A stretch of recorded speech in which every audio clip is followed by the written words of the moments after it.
Hola, and welcome to Vive Nutrition Radio, the first ever Spanglish podcast where you will hear interviews with the top minds in nutrition, performance, fitness, and health in both English and Spanish. Here is your host, expert registered dietitian, Andres Ayesta, on a mission to help you take your nutrition to the next level. Hope you're ready for this. Let's dive right in.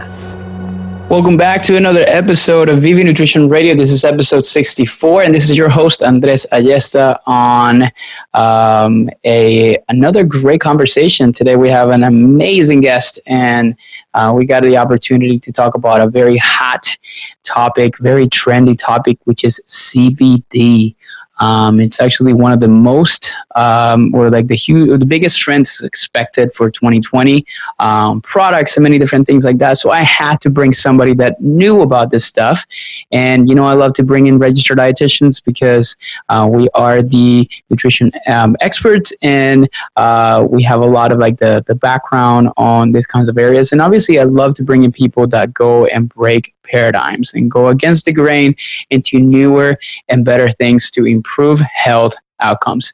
My guest today, her name is Erin Kenney. She has a master's degree. She's a registered dietitian and holistic cannabis practitioner. She's a founder and president of Nutrition Rewired, a Boston-based company providing nutrition counseling, meal planning, and coaching to help individuals achieve optimal physical, mental health, and well-being. She does specialize in specific areas like gut health, sports nutrition, mental health, and personalized approaches to achieve and sustain optimal health. She actually has her own brand of lab-certified CBD oil products, which include a complimentary personalized consultation on the effective use and dosage of getting the optimal benefits of the products. And she's also the author of Rewire Your Gut, which is a specialized cookbook and informational guides with recipes and meal plannings designed to reset and heal the gut. She does have a bachelor's in science in human nutrition from the University of New Hampshire. It's funny because I actually got accepted into there, but I decided to go to a different school, but that's obviously, I digress. And she got her master's degree in nutrition and science from Framingham State University, her dietetic internship for Simmons University, and super passionate girl about talking about this specific areas in nutrition and improving health. Our conversation today was pure fire. We went over not only what CBD is, but the differences between CBD and THC, which is the active component in marijuana and hemp. And we talked about I can't even spell or say this right now, but it's endocannabinoid systems in the body, how our body produces our own source of cannabis or cannabinoids in our system, actually. And we talked about the benefits, the legal aspect of things, dosing, products, where to get them. Everything. You get everything in this episode. And for somebody that is new into the CBD world like I was, this was enlightening and it was amazing. So if you want to listen to the full thing, make sure that you continue listening to what I'm saying right now. And and I think that's pretty much all I have for you guys for this week. Let me know if you have any questions, of course. We'd love to get your feedback on this episode. Drop a review if you want to help us out, improve our vision or the way that we actually present ourselves a lot more on iTunes, and that's it. Hopefully you enjoyed this episode as much as I did recording it. I'll see you guys on the next one, which is going to be a great one that I'm going to be recording with my beautiful fiance on meal prepping. So without further ado, here's Erin Kenney on all you need to know about CBD. All right, guys, welcome back to another episode of Vive Nutrition Radio. Super excited. I was just telling my podcast guest today that I'm the master procrastinator, and I'm recording this literally as you're listening to this. I recorded this yesterday because that's how we roll here in Vive Nutrition. No, I'm kidding. We don't really do this, but I can promise you that today's episode is going to wow you because it's a very hot topic. And I had to bring on RD to talk about this stuff. And I'm super excited to have Erin Kenney. I hope I said her last name right to the podcast. What's going on, Erin? How are you this morning or this afternoon? Good. I don't even know what time it is. It's good. Everything's good. We were just talking a little bit about the weather. So Boston's a little chilly, but overall, everything's good. Everything's good.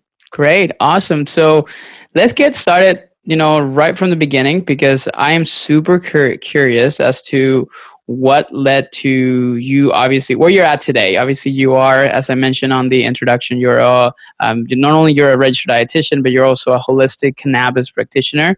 You have your own company. You have all these things, great things coming up. But I'm always curious to hear people's journeys. Like, how did you come, or how did you become a registered dietitian, and what kind of got you started into this journey on, CBD and this kind of holistic practice on nutrition as far as that?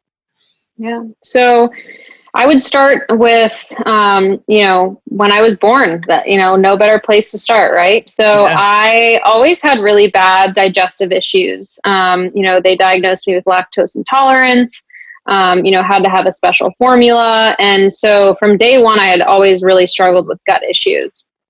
And so through the course of my own life and, my own struggles, I decided to play investigator and take control of my own health at some point. Mind you, this was several years down the road. I was eating pizza and chips and kind of ignoring a lot of the things that were going on with my health and not making a priority. But finally, at some point, I decided that I would start taking care of myself a little bit more. And so that's when I got into nutrition. And I thought, cool stuff. The food that I'm putting in my body is actually impacting the way that my gut feels and also my mental health.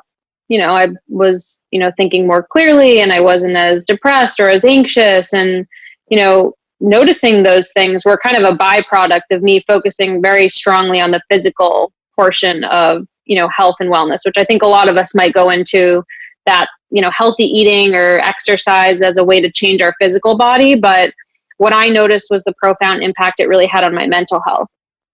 And so that was pretty cool. That's kind of where my journey started of, playing around with things. I fell into, the diet phase and all those different things out there and, learn by mistake. And so I decided, okay, I'm going to really dive into health on my own. And so that's when I decided to become an RD. And when I started addressing things from, more of a clinical standpoint, I realized that there was a lot of limitations there. And as as a registered dietitian, that there is an incredible, field of work to be in the clinical side, but there's also that holistic side of things that can really have a profound impact on our health. And so, back in high school, I was dabbling with, marijuana and, just like any other teenager and whatnot, and came across CBD and found that it really, really helped with my anxiety, but also my gut issues. And so with that being said, as soon as I became a registered dietitian, it was something that I actually used and incorporated into my practice. And I also have family members who have benefited from this as well, who have had things like cancer and, chronic pain. And so seeing firsthand with people that I love the impact of this incredible compound that is found in a plant. Yeah. Wow. So this all started obviously because you've had obviously a lot of issues, and it's funny because a lot of times like when we like look at our what's it called, like our journeys as dietitians, we always kind of start from something that didn't happen to us or our own kind of experience. And yours is obviously a compilation that even started from when you were a baby, like obviously when you were born with all these kinds of issues that kind of evolved into you, like that exploration phase, and that turned into something like, okay, I want to do this for a living, not only help myself, but help other people. And in that process, you also use, and I love the fact that you actually added the part, is like, oh, I was just like, just like college students, where there's marijuana and that kind of stuff. I want to know how this can benefit people. And I don't think there's many dietitians that actually started to incorporate this kind of like practice in everything, because it's something unconventional. And I love unconventional RDs because those are actually the ones that are breaking paradigms, and they're kind of like going against the grain. And that's obviously why I think obviously makes us a little bit different, from that perspective, right? Absolutely. So those are the things that are important. So why don't we kind of start from there? Like, I feel like cannabis and CBD and marijuana, those are so like taboo topics, I feel like still. And they have grown a lot more because more people are talking about it. So for audience and for people listening in, let's just pretend that they have no idea, they never heard what the word or what the letter CBD stand for or what it is. So why don't we start from the beginning and tell the audience a little bit more about what CBD is and what does it stand for? Yeah, absolutely. So basically, I think there is a lot of confusion, and that's why I'm so excited to be here with you today, is that we have a lot of terminology to cover, but we're going to start with just the basics and keep it simple. So we have cannabis. Yeah. So we have cannabis. So cannabis is like the big overarching term. And then we have under cannabis, we have hemp, and then we have marijuana. And so I think there's a lot of confusion around that as well. But CBD can come from both hemp and also from marijuana. CBD stands for cannabidiol, and it is one of the many, many compounds that comes from these plants, from the cannabis plant as a whole. And a lot of people talk about CBD, but we also have 100 plus other compounds that come from this plant that we haven't even started talking about yet. Wow. So CBD is just only one little piece of it. And I also understand because a lot of times people, when they hear the word marijuana, they immediately think, oh, this stuff is going to get me high. And if I talk to my mother-in-law, this is a conversation that is just never ending, or or she just shuts it down immediately because she associates this with it's marijuana and it's the kind of stuff that gets you high. So what's the difference between, the CBD and whatever is it, or for example, marijuana itself and the kind of stuff that gets you the psycho, I guess, I don't know if it's the psychotic or psychedelic effect that you get from, or the high that you get from that specific. Yeah. So basically people, when they talk about CBD and how I would explain it to someone is THC is the psychoactive component of the plant, meaning it elicits that response that people have probably associated with that kind of negative, anxious, or high feeling. And CBD is said to be non-psychoactive, which is, it's not true to say it's non-psychoactive, because psychoactive, the definition means that it is eliciting some response. And when we talk about the way it works with anxiety and pain, there is some psychoactive response, but it's not the type of compound that's going to get you high, and it's non-intoxicating. So the correct term would be CBD is non-intoxicating, whereas THC would be. Okay, so that's a very important. So it's not necessarily talking about psychoactive properties, but it's more about the talk or the intoxicating effect that the one can have over the other. So that's a big difference. Now, what about the difference between hemp and the actual marijuana plant? These are just different families coming, from the same, cannabinoids family. Basically, they're just two different kinds of, let's just say, types of plants, and they have different properties. And you mentioned you can get CBD from both, and I'm guessing you can also extract the THC component of them from both as well. Is that correct? Yes. And so marijuana is the one where we find that higher content of THC. Okay. And so it's actually, when we talk about the extraction process, is a lot easier to solely extract a CBD away from a hemp plant than a marijuana plant. Okay. And that makes sense. It's funny, I should note too, that when I talked about, family members, when we were trying to get my grandfather to consider this as a route of action for his pain, it related to what you said about, having a negative. He would not even entertain the idea. We had to sit down for weeks at a time and go through the science. He's an engineer. He wanted the science. He wanted, so I totally and it's funny because this is exactly the type of conversation that we were having her, because she suffers from arthritis and she suffers from a lot of chronic pain, and we've seen the research, and we talked about, because we personally in my house, we do CBD for many different purposes. I'm going to learn a lot from you today on whether I'm doing it the right way and getting the right thing. But those are some of the things that is the kind of conversations, because I guess help me understand something. Why has CBD become so popular in the past 2 to 3 years? Because I've seen a boom, and when I look at the trends for nutrition, health supplements, herbals, and all that kind of stuff for 2019 and 2020, CBD is in the top of them. And now there's tinctures and drinks and edibles and babes and all many different places where CBD is present. So why is this such a big boom nowadays as far as this and not before? That's a great question. And I think that the easiest way to answer that question, I would say, is to look at its use with epilepsy. And epilepsy is, a very common thing. And it's a condition where we don't have a lot of treatment for it. We can look at the ketogenic diet, as being an area where we can make some progress with these types of patients. But have you ever heard of the company Charlotte's Web? Yes. Okay. So Charlotte herself was a young child who was suffering from, seizures on a daily basis that were absolutely, affecting her quality of life dramatically. And so when they tried CBD in a patient like Charlotte, they found that it reduced her seizures significantly and improved her quality of life.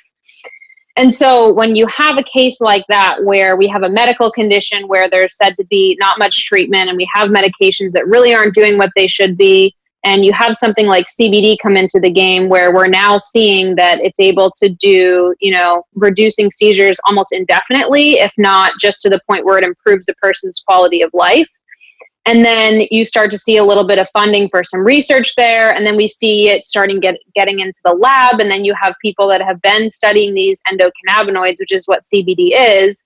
And then you see, okay, so now we have this. And then we also, put it in a situation of a tumor. So cancer, another big one, right? Another big medical condition where we don't have a cure necessarily. And so you see it in that sense as well. And you see it actually stopping the growth of a tumor, or in a preventative standpoint, completely, reducing the risk altogether.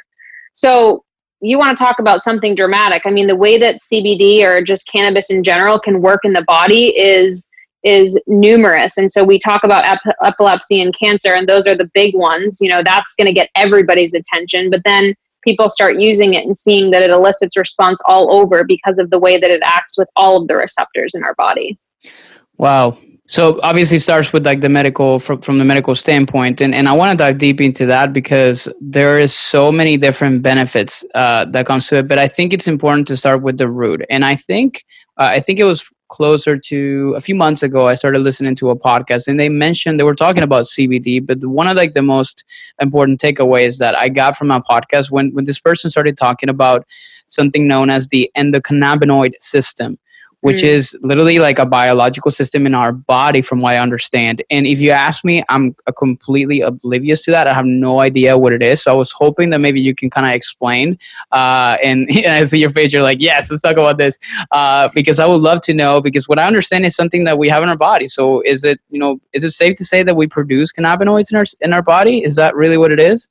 We absolutely do. So 2-AG is an example of one of the, the body's natural cannabinoids. And so the endocannabinoid system, and I guess this is actually probably would have been the thing I would have come out first with the response to your question, would be, this is something that we naturally produce in the body. We naturally should have this. This is where our homeostasis is involved. It's involved with that. And so the endocannabinoid system, think of it like a nervous system almost. It has these receptors all over our body. It has receptors in our brain. It has receptors in our gut. It has receptors in our muscles. And so when people hear, oh, CBD can help with anxiety and it can help with this and that, and they're like, okay, that seems like a gimmick, but it can, because we have these receptors all over the body.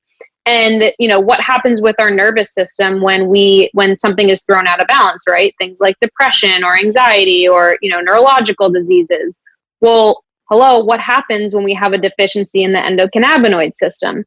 Nobody's really explored that. And I don't know about you, but as a registered dietitian, I never learned about the endocannabinoid system. Well, I wanted to ask you, like, because we talked about the nervous system, we talk about like the pulmonary system, but I've never, up until I listened to that podcast, and maybe I listened to a couple other things in the past 2 years, never in my life I've seen this in a textbook. So why is that? Yeah. And I wish I could answer that question. And, it makes you kind of wonder, what the pharmaceutical industry has been trying to do, or, I'm not a conspiracy theorist at all, but, it just makes you start to wonder why we haven't seen this, especially because, Queen Victoria, dating all the way back to Queen Victoria, she used this for menstrual cramps. So there's evidence out there, and there's, little gems out there who have been, studying this for years, and we just haven't heard of it.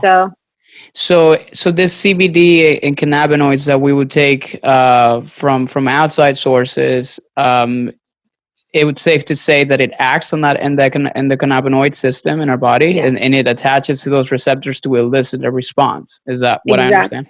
It doesn't attach to the receptors. So I think that's a big misconception. It interacts with them. So I'm sure you're familiar. We're like going back to chemistry here, but like allosteric modulators and, changing the shape of a certain receptor or whatnot, it works in that sense. So it doesn't actually attach to it, but it interacts with them. And that's how it elicits a response in the body. Okay, that makes sense. And I'm guessing those responses is really what provides like the benefits. And I guess like we can maybe dive a little bit deeper into the benefits, like, the medical benefits, like, I know like this, like the pain management, the sleep, and so many other different things. So I guess like maybe we can break, and we can literally make a podcast of each individual one of these, but maybe we can kind of go in some detail into each one of those, like the top things that, by I guess like a lot of your clients that come to you for and CBD treatment, and how the way that you practice with your clients, what are some of the things that you would recommend this to or for specifically on nutrition and health and medical conditions as well? Yeah. So I'm a big advocate for mental health. And, when, as you're in the nutrition field and you're working with clients. And one of the biggest things that, is always addressed with my clients is the emotional side of things, right? So, inherently we can make healthy choices. We can get 8 hours of sleep, actually not sleep is probably one of the biggest complaints, but, we can really focus on our nutrition. But if we're not addressing the mental side of things, if we're not getting enough sleep, if we have anxiety, things like that, we're not going to make sustainable change. So in my practice, it's been incredibly useful for things like anxiety and sleep. Those are like the two top things that people come to me for, and are two of the top things that are really holding people back from reaching their health goals. And so it's been amazing to see in my practice how the assistance of CBD has brought people back to homeostasis, helped them with their stress and anxiety, helped them with their sleep or just general inflammation in general, and how they've been able to, really make some, progress when it comes to their health and wellness.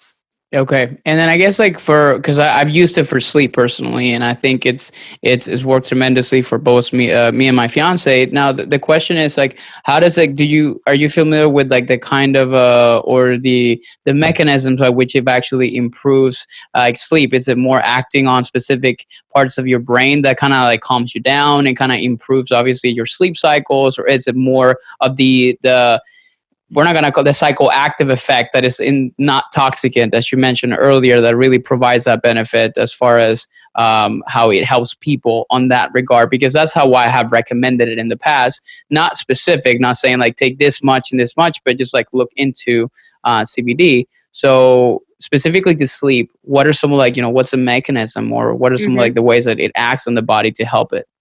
Yeah, that's a great question. So CBD reduces, anxiety and helps our calming. Have you ever heard of the neurotransmitter GABA? Yes. Okay, so it's in a lot of popular sleep supplements as well. So people will take it as a supplement, but it basically interacts by changing the shape of this GABA receptor in a way that essentially amplifies the natural calming effect that GABA has on the body. And so that's one of the major ways that we see it helping with sleep. Okay. And then would this be the same kind of pathways in which it improves also like pain, or this is more related to like inflammatory responses as far as like the effect that it could have? Yeah. So for pain, the response with pain, the receptors are usually a little different. We have things like the vanillin receptor. We have, multiple other ways that it would work with pain. And when we talk about pain, we get more into THC and stuff like that. But I really want to also hone in on the fact that you mentioned root cause. So the way that CBD interacts for somebody can be different in many ways. So it could be working on sleep from a point of inflammation. It could be working on anxiety from a point of inflammation, or it could be directly working on these receptors like the GABA receptor or, the adenosine receptor, which would be something that we'd want to focus on for anxiety. So it really depends on, what sort of levels you already have in your body or what sort of balance or imbalance you have. Okay. Now, do people respond differently to CBD? Is that like a very, just kind of like how people respond differently to supplements and to other drugs and things like that? Would it be safe to say that it's also depending on highly depending on the person? Yeah, absolutely. Depending on the person and, what their endocannabinoid system looks like. And so someone might have a deficiency somewhere, whereas someone might not at all. And so it definitely depends on the person and the dosage, but the research is still very new, but we are seeing trends. So I can now recommend a starting dose for somebody and see it work in a wide variety of people. So we are seeing some personalization, but we also have some general recommendations based on mostly anecdotal reports, not a lot of research-based recommendations, but there are some, for things like pain or sleep or anxiety, we can kind of suggest a general dose that works for a larger population of people. And is there a way that people can test like anything within the endocannabinoid system, as far as like, for example, like you're looking at blood values or anything like that specific that now is being used in the medical fields to assess at least like any kind of changes that might be to kind of determine dosages, I feel like, or this is just more, as you mentioned, more anecdotal based on, case studies and things of that sort? Yeah. So right now, from what we have is mostly anecdotal, but it's funny you asked that. I just got in touch with a researcher he's an expert in the endocannabinoid system. And so he and I actually have a call coming up in the next few weeks. So I'm actually just going to be picking his brain about, kind of more in-depth research on that question. So I'll have to get back to you more. Awesome. Well, stay tuned for like an episode 2 on the CBD conversation. That'd be great. Yeah, so we can absolutely. get deeper into that. Great. So I guess like let's switch over into like more like the sourcing side of things, because I feel like you can obtain, or before we move into that actually, because I had a thought about this, because I know you do practice a lot in this area, and you've obviously dealt with these issues yourself, which is gut health. I love to kind of pick your brain a little bit more on how is this like, the gut health improvements and benefits that CBD can have. Is it related to like the pain management approach, or is it more other areas in which CBD may act on those specific issues as far as like gut health, IBS, and all these different problems? What is that like, or what are some of the things that you can share as far as gut health and CBD? Yeah, I think what I'll do is, just use some examples of clients that I've had that and kind of how I suspect it has helped them related to their gut health. And the first one is being, the mental component of, related to our gut health. So our gut is our second brain, right? Have you ever heard that term, right? So you butterflies in your stomach, you're nervous, and you have a response that you feel in your stomach, that, kind of nervousness. So when we are able to address the mental side of things, that vagus nerve, which is directly connected to our gut, is also then having the same response or, benefit to what we're taking with the CBD oil. So I have seen multiple clients who have benefited from the CBD when it comes to anxiety. And then because of that, they've seen improvements in their gut health, especially things like IBS, which I feel like everybody is diagnosed with nowadays. I'm like, I have a client come in, oh, I have IBS. I'm like, yeah, we all probably have IBS. It's just a general term that physicians are now giving to clients when they don't know what else to call it, right? Yeah. So that would be the first one. And then sleep is the second one. We definitely, when we are sleeping, our gut is regenerating, it is resting, it is repairing. And from a standpoint of gut health, and if we're not getting proper sleep, it has dramatically helped. I had a client who he was getting 3 to 4 hours a night of sleep, and he started taking the CBD, and the number one benefit, he had a solid bowel movement every single day, and just from improving his sleep through the CBD oil. That's insane. It's funny that you mentioned sleep with all this too, because I've been reading a book, not sure if you know who he is, Matthew Walker, what's it called? Why We Sleep. And it's just like, I'm still reading it, and it's just like mind blowing. I'm like, holy crap, like that's so much stuff that is influenced by just like cutting your sleep by 2 hours every night and everything that can cause this. So, and obviously using CBD as a way to extend and to improve sleep quality, like it's just obviously come all full circle. So it sounds like obviously a lot of like the benefits that are extrapolated from CBD, it's mostly also related to like improvements in sleep and sleep quality. Is that a safe assumption?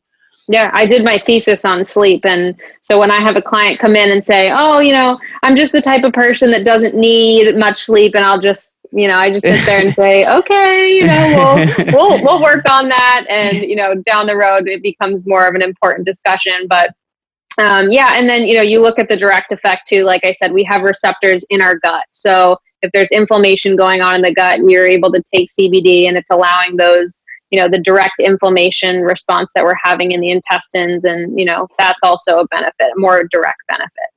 Okay. Makes sense.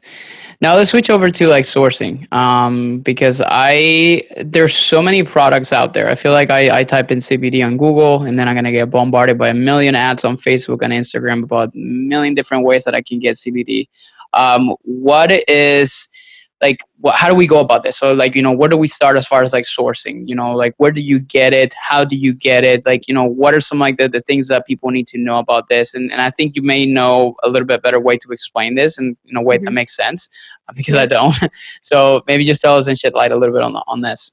Yeah, absolutely. So, quality is so important because I've had clients come into my office and say, oh yeah, I tried CBD, it doesn't work for me.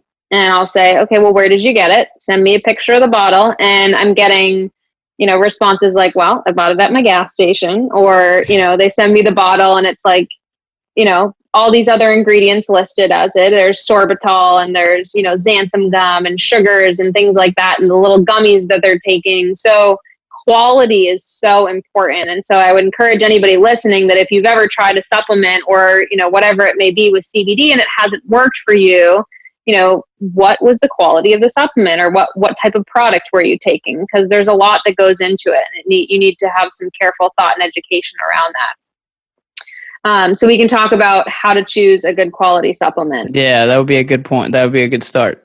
Yeah. So first thing is that you want to make sure you're getting it from a reputable source. When I was searching, because I have my own CBD oil line of products and I don't make my CBD oil, but I have a distributor who sends it to me and then I put my label on it and make sure everything's, by my standards. So you want to be able to talk to the person. I always want to be able to call that company up and say, hey, could I come visit your farm? What are your standards of practices? How can I ensure it's a good quality product? I'm not saying everybody should do this, but you should be able to. There should be a number for you to call. There should be easy access to the distributor, and they should be transparent about anything, any questions that you have. Okay. Second thing would be to make sure that that product is being lab tested. So if that company cannot provide you with a lab test that shows that your product is exactly what it says it is, it should be free of heavy metals, it should be organic, there should be no THC if that's the type of product you're looking for. So a lot of products out there will say THC free, they're not THC free. And so it's really important that you be able to have a lab test that shows that that is actually the product that you are paying for. Okay. And so there's other little details that you can get into. Like I mentioned, like you want to get something that is organic. You don't want anything that has, any sort of artificial or additives, ingredients to it. That's also really important. And, just making sure that you can actually get your hands on that physical lab report is so important. Now, what's the best way to obtain it, though? Because I feel like there are, and I was actually, before our conversation, I was looking at all the ways that you can get CBD. So I had in here, for example, like tinctures, water-soluble CBD, paste, edibles, creams and salves, vapes, bath and body products, and even pet products. I also want to ask you about pets because we have a puppy. So I'm thinking about using it with him. So what is the best way to, I guess, like, is there such a thing as like, bioavailability when it comes down to CBD, and what's the best way to obtain the best or like the most amount of it, I guess, like, for proper dosages? Okay, so it gets a little specific when we talk about what the person wants to use it for, but we'll kind of start with the basics. So when we talk about vaporizing it, that's probably the fastest onset. So if you are dealing with anxiety or pain or whatever it may be, the quickest way to get that CBD into your system is through inhalation or sublingual. Sublingual meaning a tincture or some sort of dissolvable that you're absorbing it through the thin skin in your mouth. Okay. Second popular route of administration is consuming edibles. Now, as we know, when you digest something, that's very individualized. Someone's digestion might be really slow. Someone might eat it with a high-fat meal or a low-fat meal. That's also going to depend on how quickly that kicks in. but it's going to take a lot longer and it's going to be less bioavailable because our body has to break it down through that whole digestive process. Okay. And then we talk about creams. So creams are more of a localized process. They're not going to be something that's going to be a systemic, whole body experience where we're looking for overall inflammation or, specific like areas of pain would be something that you would want to use more of a salve for. Okay. Does that make sense so far? Yep. Yeah. Mm-hmm. Okay. So far, so good. And I think those are common. Like, so we talked about like, so far, just to recap for people listening in. So the inhale, like anything that is inhaled or, you mentioned like, that's going to be like the best way to obtain that. Like, as far as like, the quicker way to obtain the benefits of CBD. Then you have the second one would be more like tinctures, which is something that you put some lingually. And then you have the other ones, which is going to be, you mentioned edibles. But it's obviously depending on people's the digestive system and any kind of issues that they may have. And then you finish up with like creams, which is going to be like the ones that are more like subtopically. And it just kind of increases. It just basically penetrates the skin to obviously promote the absorption. Correct? Exactly. Okay. Any others that we have? And what about like things like, for example, when it's added into like foods? Like you mentioned edibles. But, when I think about edibles, I think about just like a gummy, like a CBD gummy. But now I'm seeing this stuff in like drinks and in some weird random places that are like it's kind of part of a compounded food, not necessarily something that people just get for this. No, this is like a soda or something like that. So the first things first is we want it to have some sort of fat soluble component to it, right? So when you see the tinctures and things like that, you're going to see them with like an MCT oil or an olive oil. And so you want to have some fat in there because of the way that we digest it. That's going to make it more bioavailable. Oh, interesting. That also brings us into the topic of isolate versus broad spectrum versus full spectrum. So a lot of the products that you'll see out there that are adding it to water or adding it to lipstick or, I've seen workout clothes nowadays. It's absolutely ridiculous. You want to think about the broad versus full spectrum versus an isolate. So an isolate is exactly what it sounds like. It's only isolated CBD. There's no other component to it other than CBD. Middle side is the broad spectrum. So broad spectrum meaning it has CBD. It's also very likely to contain other cannabinoids from the cannabis plant, but it's usually free of THC. Then you get to full spectrum. Full spectrum is exactly what it sounds like. It's everything from the plant. So you've got CBD, you've likely got at least a little bit of THC, and then you've also got some other cannabinoids from the cannabis plant. So a lot of the products out there are isolating the CBD and adding it to a product. We don't see the benefits, the true health benefits from an isolate product. You would want really high dosage of an isolate, and we've also seen a lot of adverse effects in the research that we do have of an isolate product. So you're paying for a very expensive water or cream or shampoo or whatever it is that you're getting, when ideally you want a broader, a full spectrum. Really? So because that's interesting, because I think from my perspective as a dietitian, when I think about a product like whey protein, so I think about an isolated protein, it's going to be better for absorption and all these different things, but it sounds like it's not the same for CBD. So the more, not the more that it has, but just an isolated product is not always going to be the best. And you mentioned like side effects. So, and we haven't even talked much about it, any side effects. So I wanted to also ask about that. Is there anything specific that people need to be aware of from like, the safety standpoint, side effects, interaction with other medications, like things like people need to be aware of before, deciding to buy a product that contains CBD or CBD product specifically? Yeah. Well, from a safety standpoint, the first thing is make sure you're getting a good quality product. I mean, I've heard horror stories out there of, if you look at the vape, crisis, if you will, that we had, where people were purchasing vape products and people were dying. So quality is really important. But then from just if it's a good quality product, what are the concerns? So the way that we break down CBD is the cytochrome P450 enzyme, which is, the enzyme from the liver that breaks down pretty much all drugs. And so it is breaking down CBD. Now, if you're taking a drug that also utilizes the same enzyme, the cytochrome P450 enzyme, they could compete in a sense. Now, they could compete, or CBD could come in and really enhance the benefit of that drug. So the key message here is to monitor. If you are someone who is taking a drug that is using this enzyme to be broken down, which a lot of people will see this as the types of drugs that you have to avoid grapefruit on.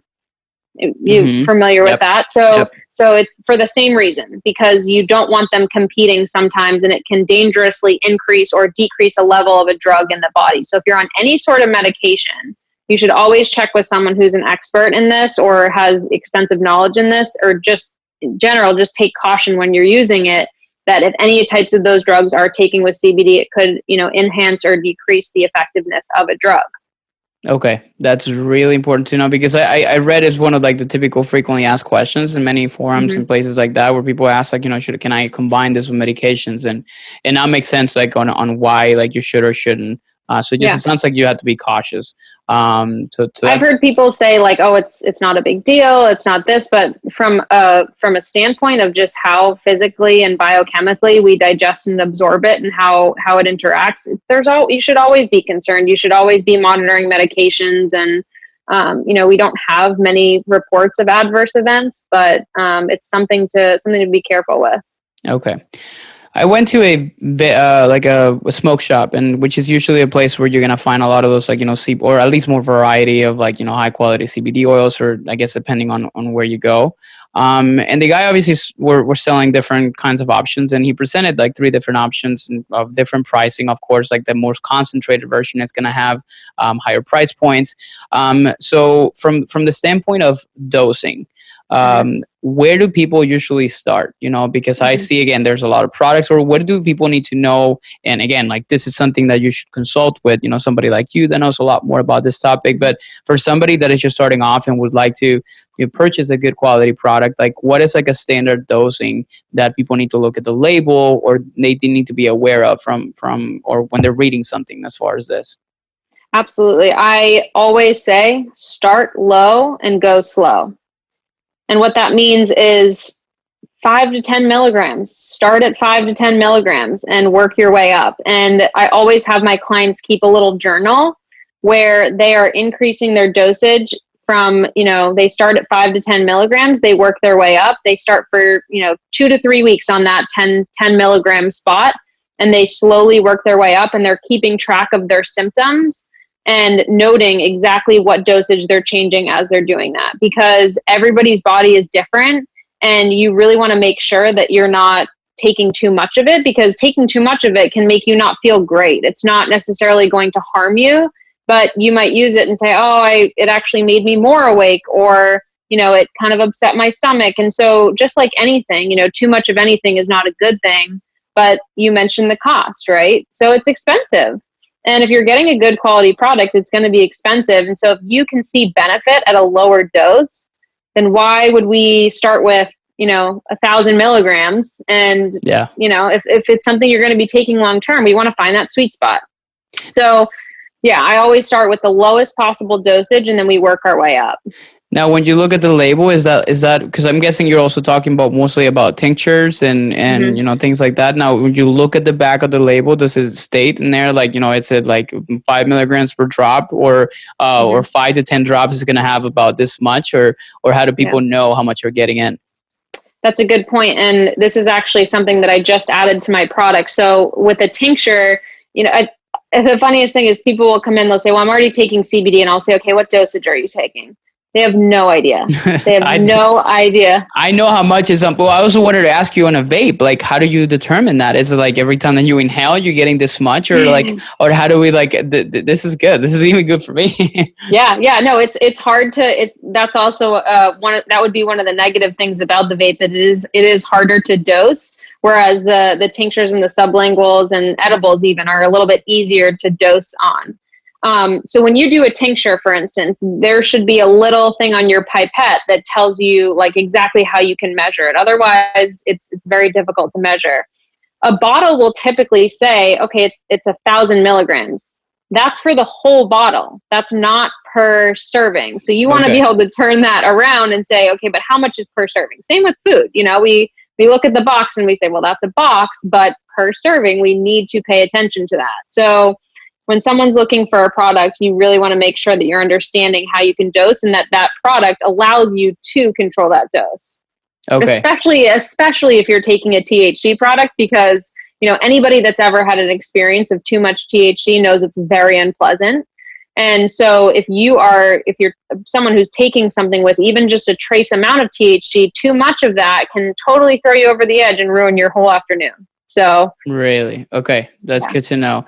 Now, so I guess just to recap that, so 5 to 10 milligrams is a good starting point, and start low and go slow. That's mainly the main thing as far as that. And it's really difficult to measure when it's like something inhaled. But I'm guessing for edibles, it's more easier, I guess, like also, along with tinctures, if they state how many milligrams is it per serving on there.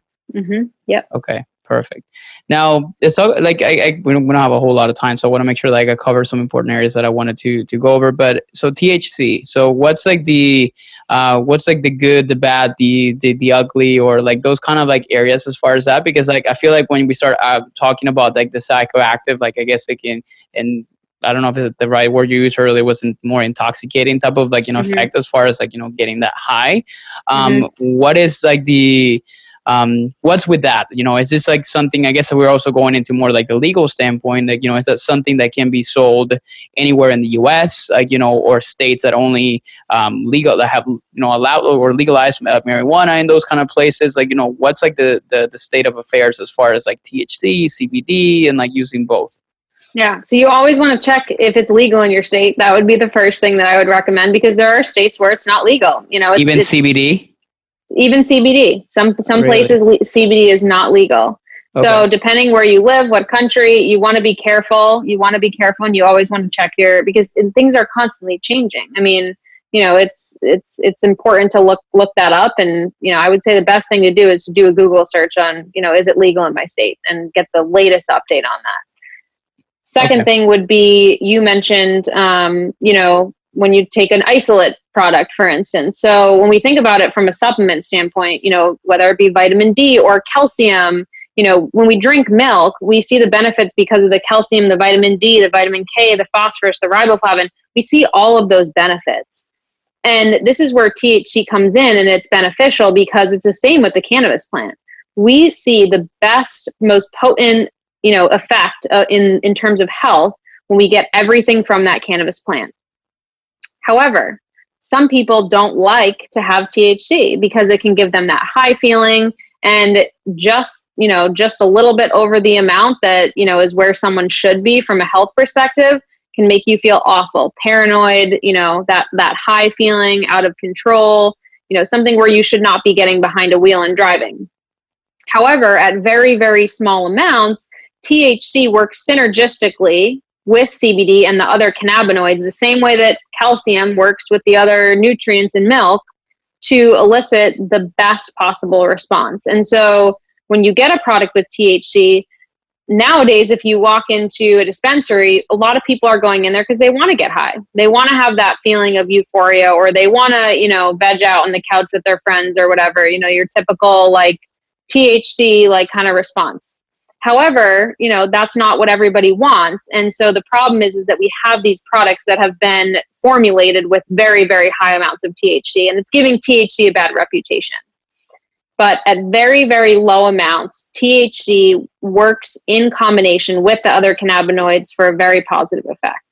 And that's why the medium spectrum, which you mentioned, like not the full spectrum, but more like the broad spectrum, are the ones that are recommended for. And then is this something that is listed on a label of a tincture or anything like that, or this is something that we have to kind of like dig deep to figure out what is specifically in there?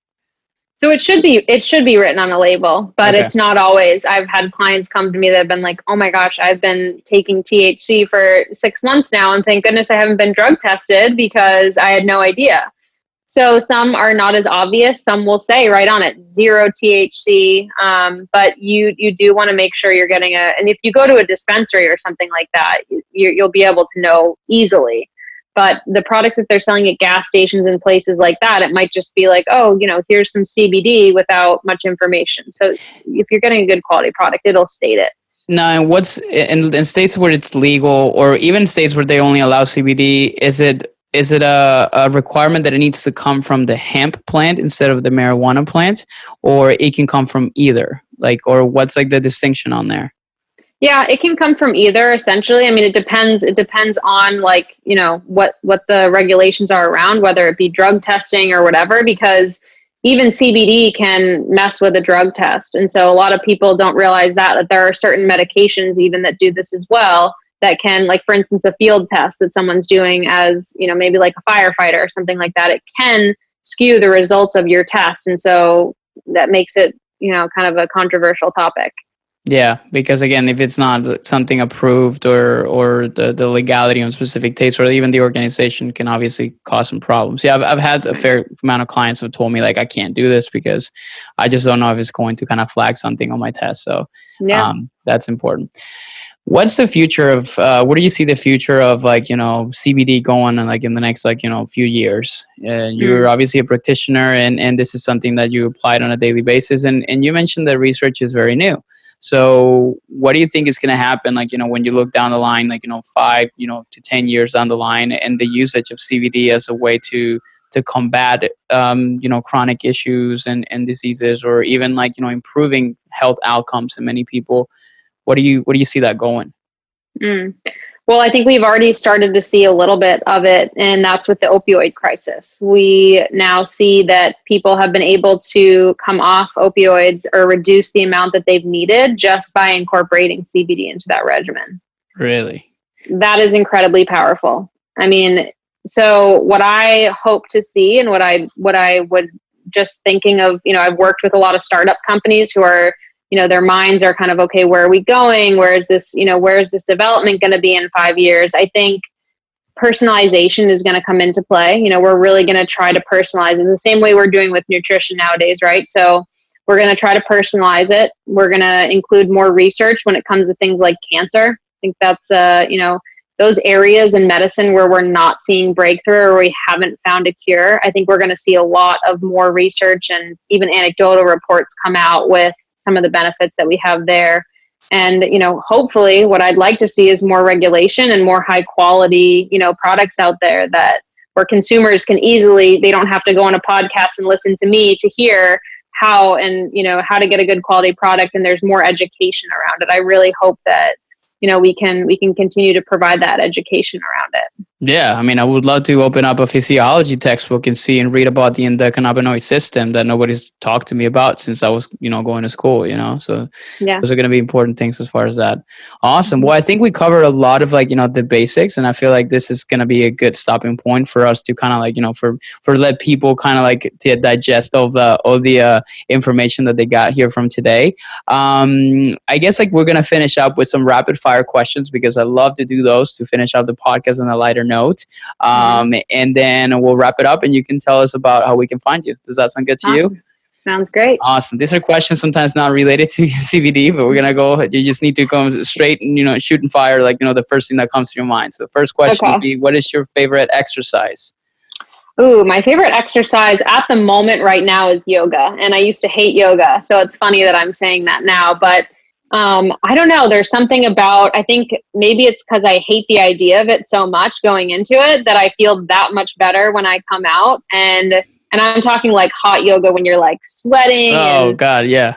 Yeah, that's my favorite type of exercise right now. That's interesting. I tell a lot of my clients, and I keep talking to my social media, that my motto for 2020 is just to be uncomfortable, because a lot of times that's where, like, great things happen, and, doing uncomfortable things and being in uncomfortable, not situations, but just things that are just kind of taking you outside of your comfort zone, which is always going to be a good thing.